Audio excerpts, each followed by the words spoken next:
2017 Ram 2500 and 2017 Ram 3500 Night made their world debut at the 2017 Chicago Auto Show.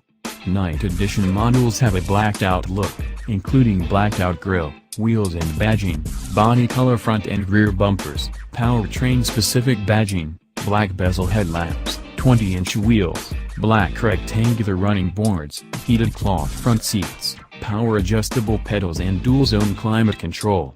The 2017 Ram 2500 and 3500 compete with similarly tough pickups such as the Chevrolet Silverado 2500 and Ford F-250. Night edition models start at $45,520.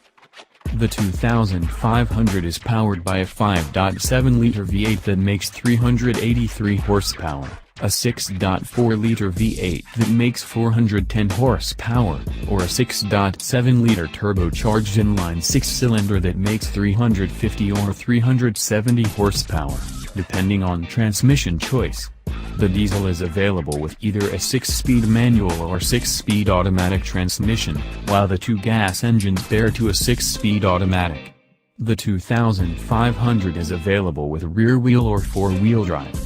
The 3500 is available with the same engines and transmissions and is also available with 2-wheel or 4-wheel drive. Available safety features include stability control, rear view camera, anti-lock brakes, front and rear park assist, and dual front side and side curtain airbags. Production for the Ram 2500 and 3500 Night began this month.